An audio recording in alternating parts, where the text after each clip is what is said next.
So the first lesson is called distance and displacement. I'll be giving you a bunch of definitions and then doing some examples, and then you guys can try to practice out of the textbook. Okay, so the title of the unit is called kinematics. So that's the first definition. It's defined as the branch of physics dedicated to describing the way things move. And all those bullet points there are just some examples of how you might describe how something is moving. So you can say where it's going, where it's coming from, how fast it's going, how long they're moving for, what direction they're going, how far they went, if they're speeding up or slowing down or moving at a constant pace, if they're changing direction. So all of these are describing movement. There are different ways to describe movement. So that's what this unit is about. So your first definition is distance. Distance is a common word used in everyday life, but in physics, we mean something very specific with the word distance. So this is the way I want you to think of distance. Distance is the total length of the path traveled by an object. So the key thing is that it's a length, okay? I'm defining it as a length. Possible units of measurement could be meters, kilometers, miles, feet. Those are all different measurements for how long something is. So it's how long the path is that an object traveled. The picture here shows one of my runs. Looks like from October 21st, 2021, so a few years ago. And the orange path is where I ran. And the distance would simply be how long that orange line is. If you were to stretch it out into a straight line and measure it, how long is that? And that length turned out to be 4.13 kilometers according to my GPS. Okay, so distance is the total length of the path traveled. I wrote a note here that said the SI units are meters. So SI stands for Système International. It's a French term. And so in English, it just means the international system. It's kind of the agreed upon standard units of measurement to use for certain things. So it's standard to use meters when talking about distance, and when doing calculations with distance, it's standard to use meters. So sometimes when we do calculations, we'll have to take a measurement and convert it to meters. For example, 4.13 kilometers. If I were to use that in a formula, I might have to first convert it into meters. And since there's 1,000 meters in a kilometer, it would be 4,130 meters. So that conversions might come into play in some questions later on. Okay, so distance was the first definition. The next two are position and displacement. So the definition of position is a description of where an object is located. It's where an object is located. And then displacement is an object's change in position. So you need to know the definition of position before you can define displacement, because displacement is the change in an object's position. Another way to describe displacement is the length and direction of the straight line from an object's starting position to ending position. So since it's a change in position, if you know the starting position, for example, this house can be the starting position in this picture. And then if you know the ending position of something, well, then the position of the object has changed. And that change is called the displacement. So this red arrow here is a visual that represents the object's displacement. So this figure shows that if a person starts at the house and ends at the flag, the displacement is represented by the red arrow. With displacement, we only care about the starting and ending positions, not the path in between. Okay, so The displacement here, let's just make up a number here. Let's just say that this was 20 meters. That red line is 20 meters. So that might be the displacement.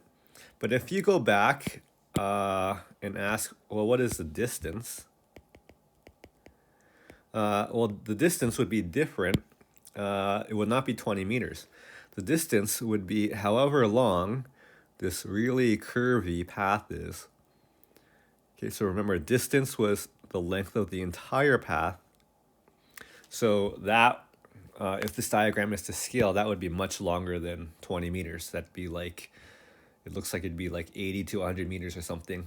So distance and displacement are different things. They're similar, but they have different definitions. Okay, so we will do our first example. It says an object moves 20 meters to the right, followed by 30 meters to the left. We're going to determine the distance traveled and then the displacement traveled. So I'm going to make a diagram of the motion here. This can be where it starts. So this object is going to go 20 meters to the right and then turn around and go 30 meters to the left. So it's going to end somewhere on the left. Okay, so we have 20 meters to the right, followed by 30 meters to the left. So A, the distance. The distance is the length of the path traveled. Length of the entire path. Okay, so you would basically add together 20 and 30 to get the length of the entire path. And that would equal 50 meters. Distance has a symbol. So instead of writing the full word distance all the time, I will often use the symbol delta D. That triangle is a Greek letter, it stands for delta. And then D for distance. Okay, so delta D equals 50 meters. Now, displacement. Okay.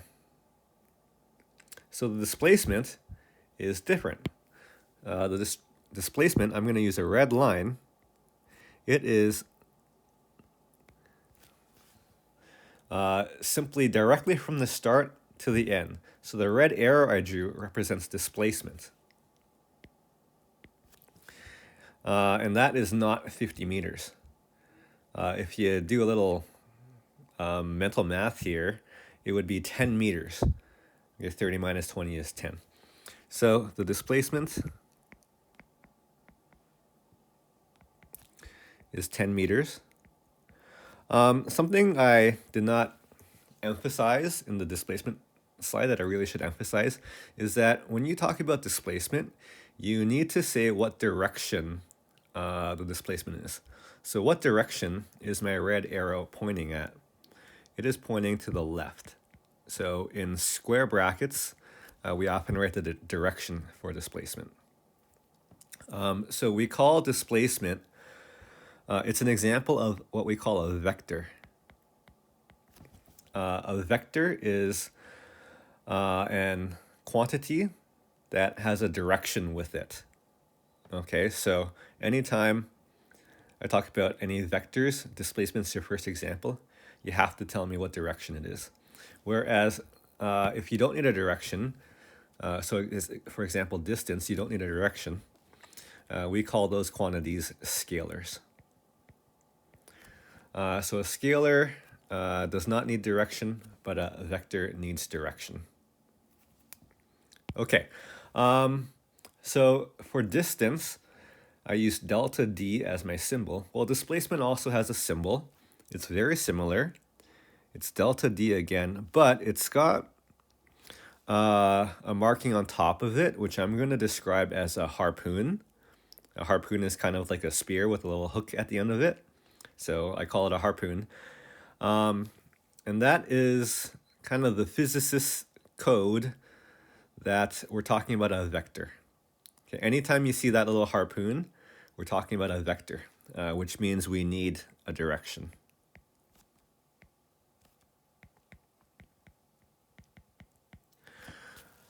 Okay, so there was a lot going on in this slide here. There's distance versus displacement, but also scalar versus vector, and also the symbols for them and how scalar symbols do not have harpoons, but vector symbols do have harpoons. Example 2. Marley runs 4 laps around the track, her favorite thing to do. Determine her distance traveled, determine her displacement traveled. Now we do need to make an assumption here. If you take a look at that track, that's at the University of Toronto, the Varsity Blues. Very nice track. There's 8 lanes, and it does matter which lane you're running in. So we're going to make the assumption that she runs in lane 1, the insidemost lane.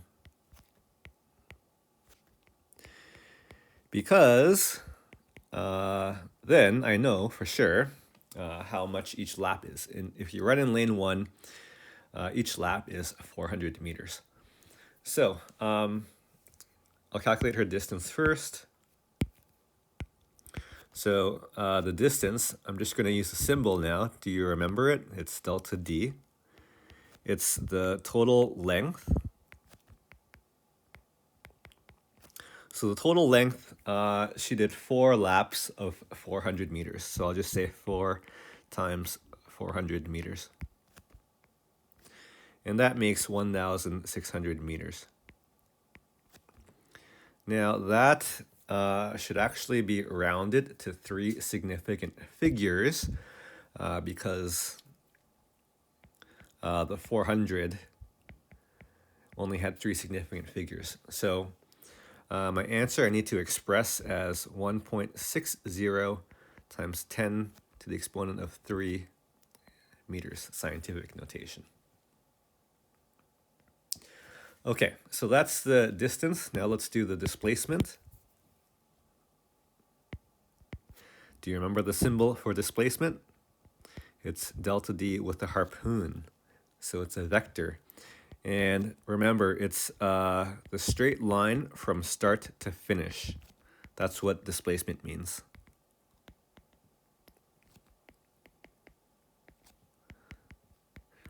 You have to draw a straight line from where she started to where she finished. So let's say she started right here, lane 1, right on that line there, and she ran exactly 4 laps. Well, where did she end?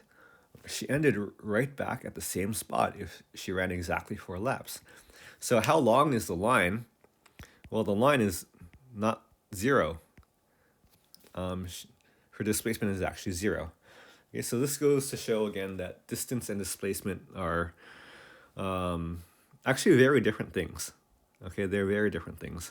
They are very similar if you're only running in a straight line. Then distance and displacement are really, really similar. But if you're doing curves and turning, then distance and displacement are actually different things. Okay, so this slide actually, it was a little out of order, it looks like, but this is explaining scalars versus vectors.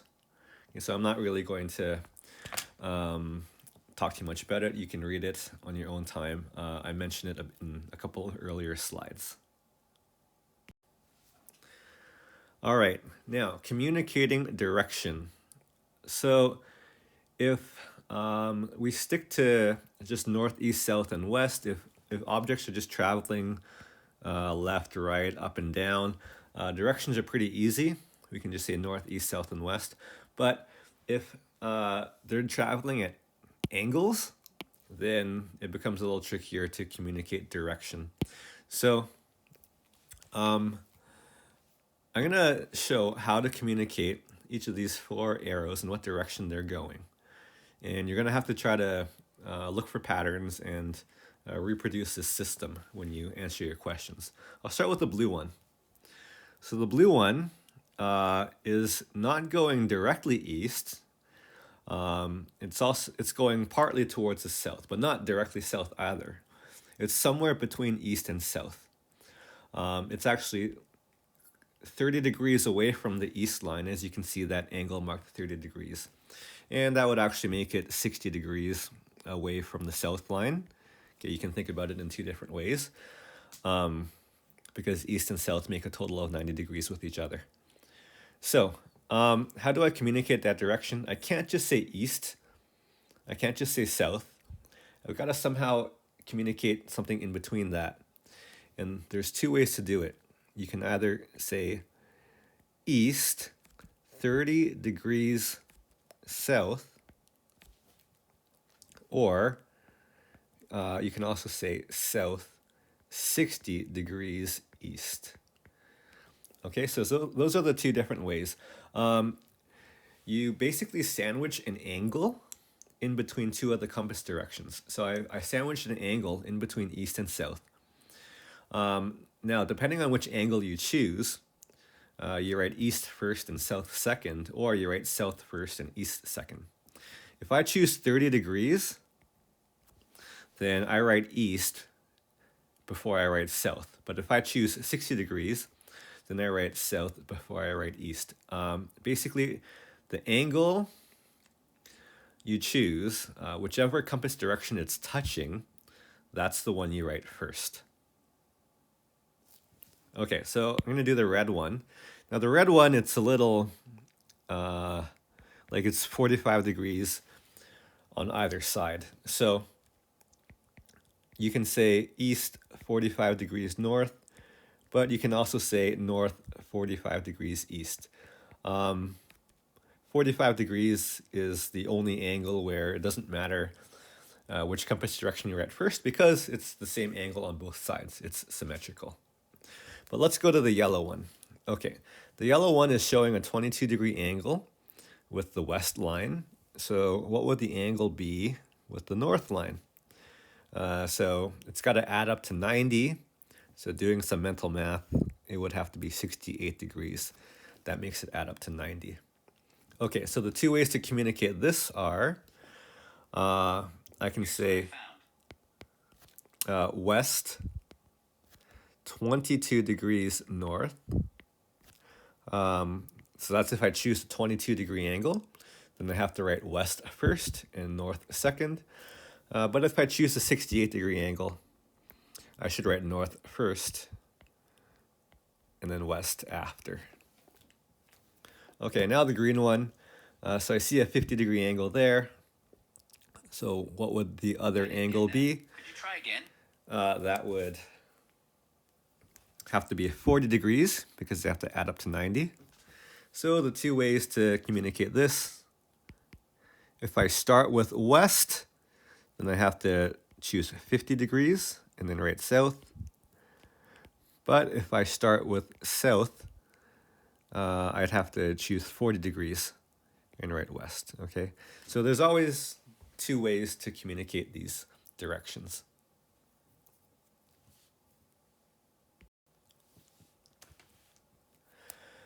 Okay, now the magnitude of a vector.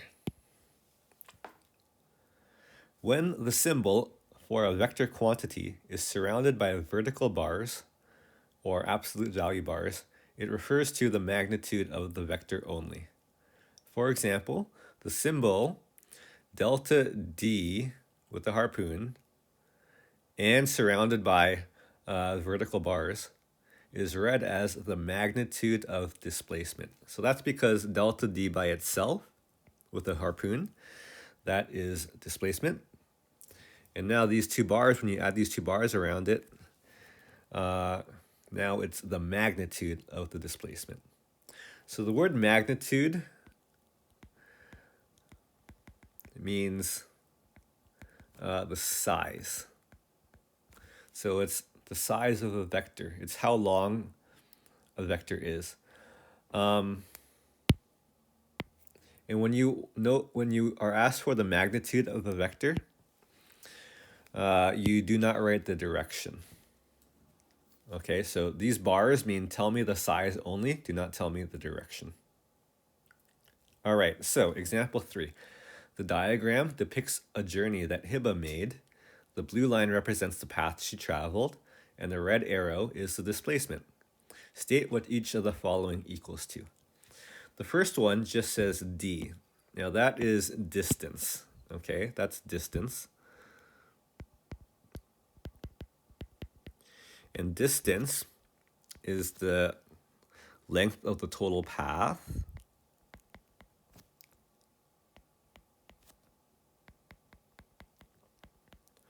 so it's the length of the entire blue segment, which is labeled as 500 meters. Okay, so that's distance. Nothing new there. Now B. B is delta D harpoon. So that means displacement.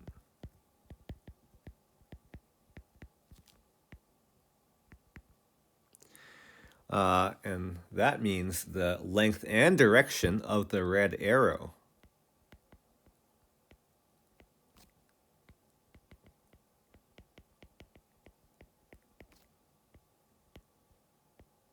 The red arrow is where she started directly to where she finished.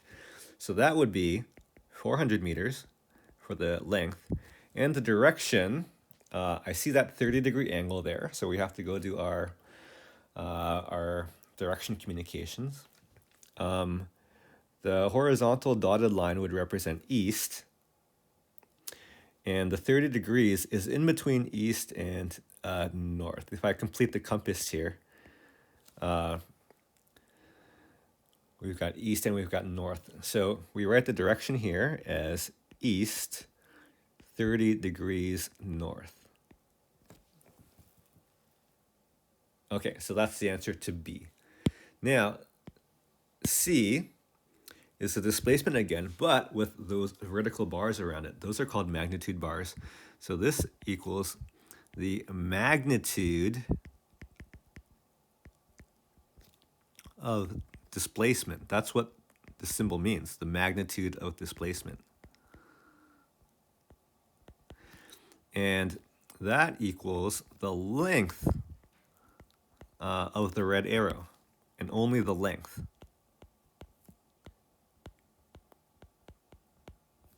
Okay, so magnitude means only the length of the arrow. So that would be 400 meters.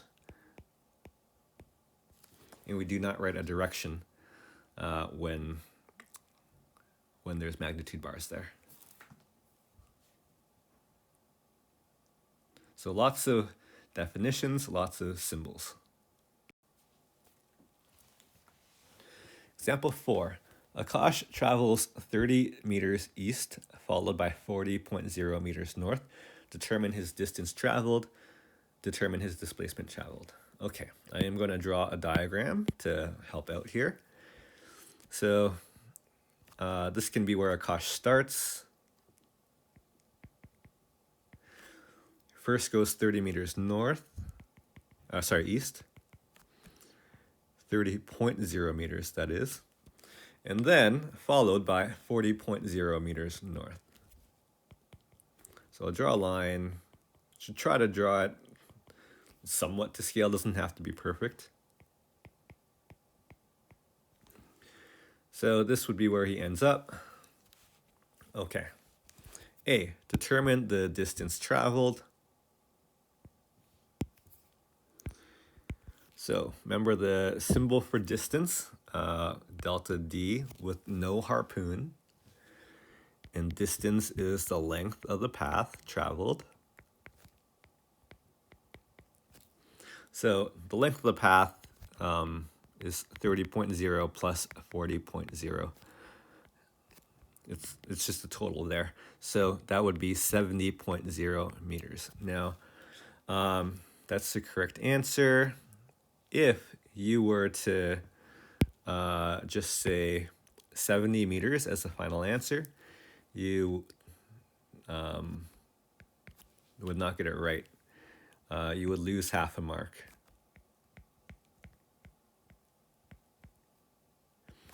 And that's due to the significant figures rules. When you're adding, we have to go by decimal places, and since both of our values have one decimal place, our answer should have one decimal place.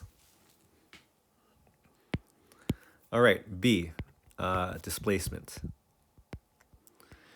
So for displacement, we need to draw in our arrow, a straight line from the start to the finish. It's the length and direction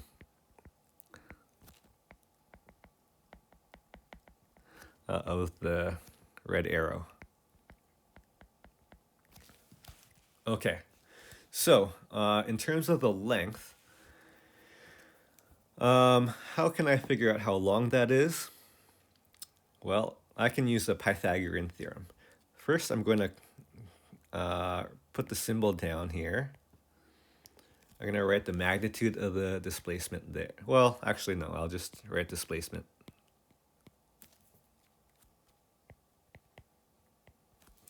But I'm also going to draw in an angle and call it theta here, because we're going to have to say what direction this red arrow is. And for that, we're going to need to know an angle. So I don't know the angle right now. So I'm going to just put in the symbol theta for my unknown angle. Now I'm going to have to solve. So off to the side, I'm going to first find out how long this arrow is. And I'm using the Pythagorean theorem. That's c squared equals a squared plus b squared. But using the symbols I have here, that would be the magnitude of the displacement squared equals 30.0 squared plus 40.0 squared. Okay, so that's c squared equals a squared plus b squared. The magnitude bars are important. If you don't write them, I'm going to take off half a mark.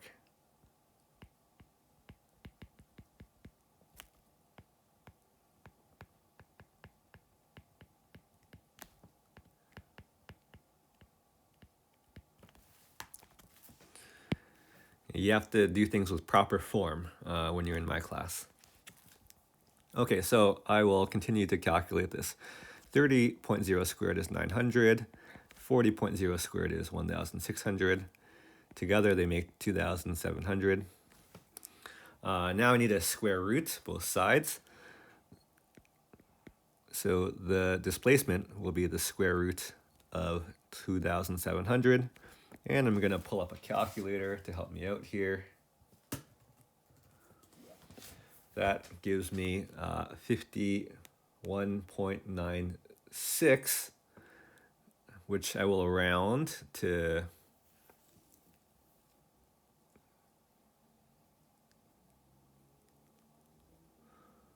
4 significant digits, so just 51.96. Yeah, because 2,700 had 4 significant digits, and when you square root it, you should stay with 4 significant digits. Okay, now the angle. How am I going to find out how many degrees that angle is? Well, we have to go to your trigonometry skills from math class. So I'm going to use the tangent ratio. So tangent of theta is opposite over adjacent, so that would be 40.0 over 30.0. And theta would then be the inverse tangent, so tangent -1, that's how it looks, of 40.0 over 30.0. And I'm going to pull up a calculator for that.